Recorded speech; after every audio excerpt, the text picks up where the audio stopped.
The first update we have today is the legal issues facing Wendy and Eddie Osefo.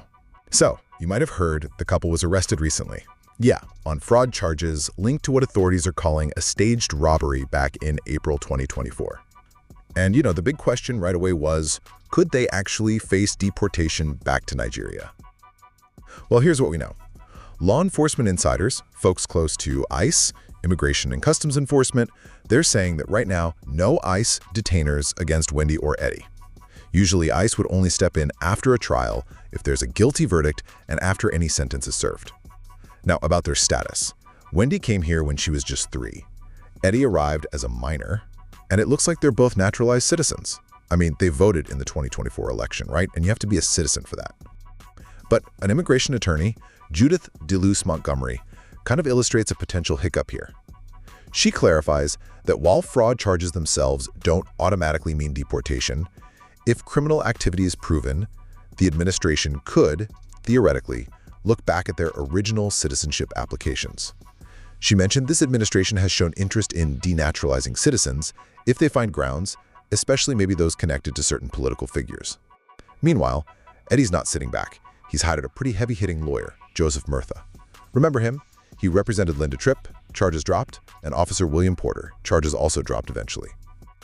Eddie's asking for charges to be tossed due to errors and wants evidence suppressed from what he calls an illegal search. Like Wendy, he's also pushing for his own separate trial. Before we get into the next update, I need to check in with you all. If you're enjoying our little tea session, take a millisecond to hit the like button and subscribe to join the best reality TV community on YouTube. Done? Let's move on to next update now. Okay, next we are going to talk about this pretty dramatic report involving Riley Burruss and Georgia McCann from Next Gen NYC. So Bravo's Next Gen NYC is filming season 2 right now, right? And it sounds like things are already getting intense. There's talk of a huge physical altercation between 2 of the main cast members. Now, the tension between Riley Burruss and Georgia McCann, it's actually been building up since last season. Remember when Riley totally slammed Georgia's idea for that bowling alley/dance club in Manhattan? Yeah. Now, other castmates kind of agreed with Riley about the business idea itself, but, a lot of them felt her delivery was just, well, pretty unkind. So that really set the stage. Fast forward to now, season 2 filming. The Neighborhood Talk reported this big argument went down on October 26th. Apparently, the cast was out for drinks, filming, and maybe Riley had a bit more than the others. Things got really heated when Georgia allegedly called Riley an alcoholic. Whoa.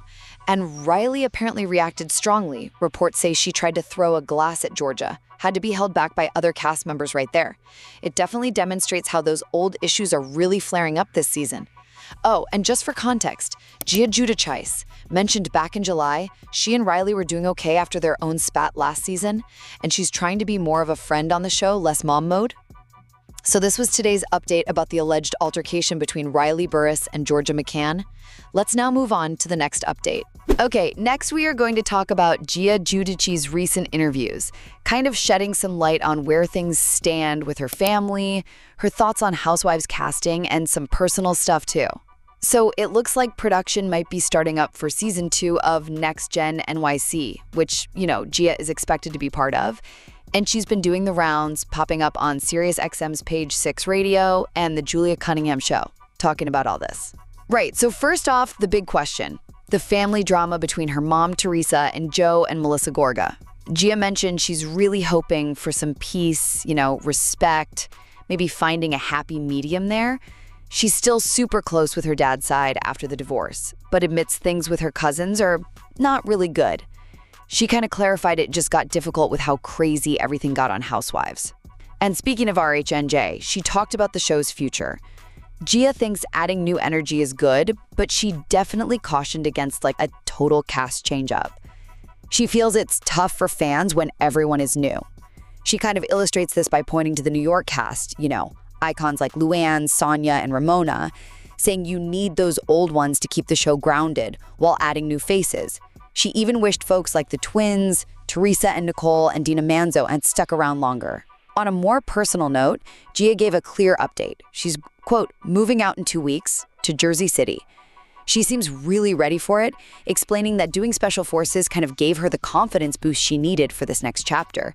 And, well, getting her own space. Oh, and she also touched on that viral interview she did with Blac Chyna, remembering how she handled refusing to answer Kardashian questions with grace. She described Chyna as really sweet and down-to-earth, highlighting her sobriety and journey with faith. So this was today's update about Giudice's latest updates. Let's now move on to the next update. Next, we are going to talk about the latest reality TV drama involving Tamra Judge's analysis of her own experience and recent events on The Real Housewives of Miami. So let's dive into Tamra Judge's take on things, right? You know, over on The Real Housewives of Orange County, Tamra's saying she's really trying to pull back from stirring the pot so much. She actually cut its therapy for this shift, but get this, she feels like her castmates are constantly kind of poking at her, almost trying to get her to explode. It really demonstrates how tough it is when someone known for drama tries to change because everyone still expects the same old thing.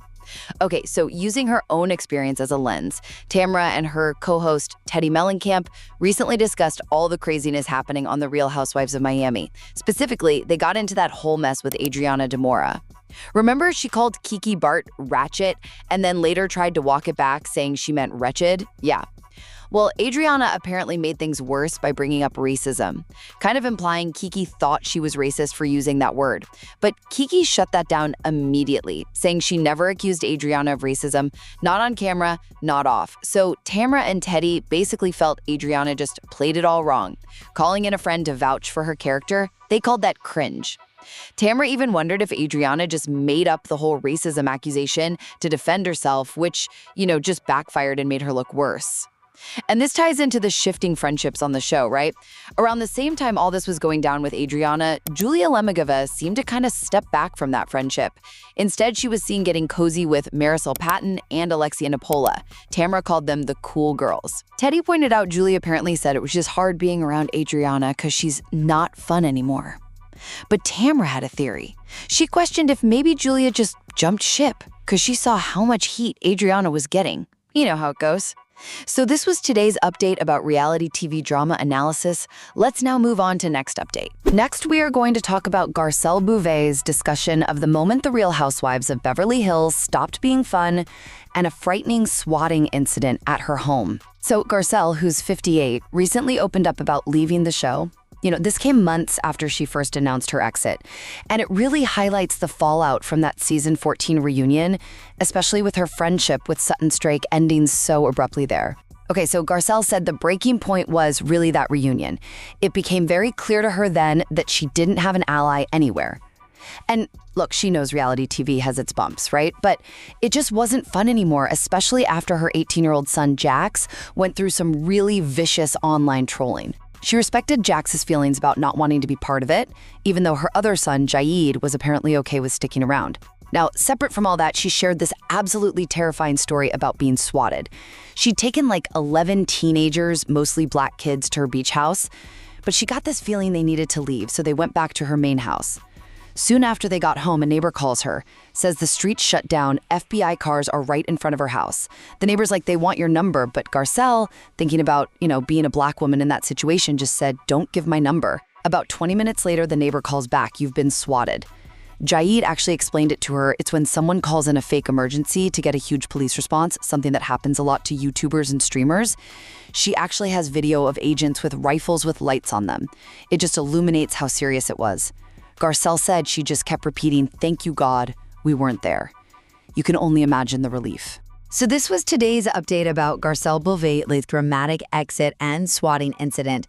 Let's now move on to next update. Next, we're going to talk about Lala Kent and what she shared recently on Amazon Live, giving us some insight into her life and the filming of The Valley.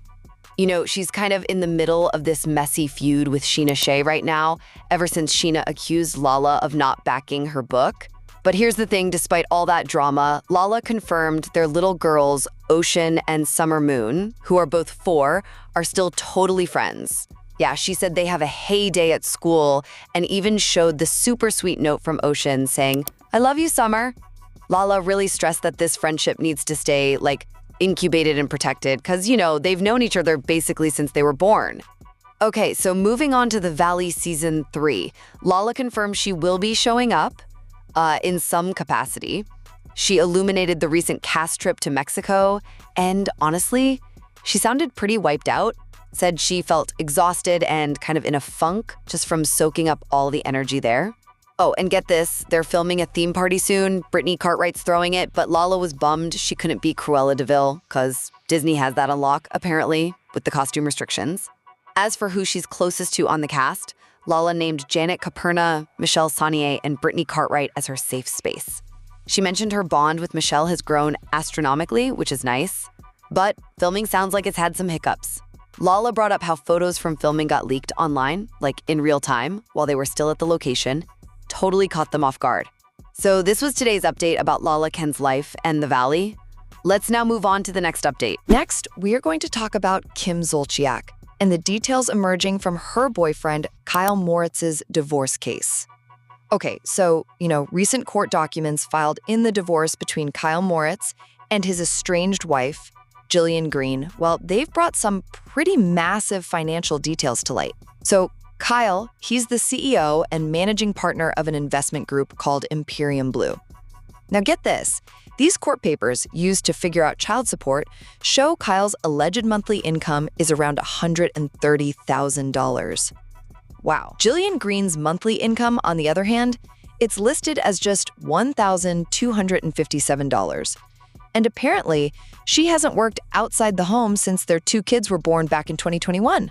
So, quite a difference there. And the legal drama doesn't stop there. Jillian is accusing Kyle of setting up a trust before they split up and allegedly moving a ton of money into it. We're talking over $100 million in assets that she says are now out of her control. Because of all this, Jillian's lawyers have actually subpoenaed Kim, asking for documents about any gifts or travel she might have received from Kyle. And during her deposition, Jillian brought up Kim's personal life too. She claimed Kim's estranged husband, Croy Bierman, actually contacted her, warning that Kim would, quote, financially drain Kyle.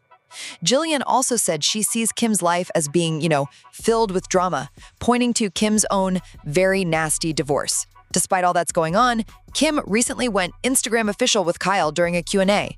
She mentioned they've been together since her first date, which was almost 2 years after she filed for divorce herself. Kim explained they really bonded because they went through the exact same situation.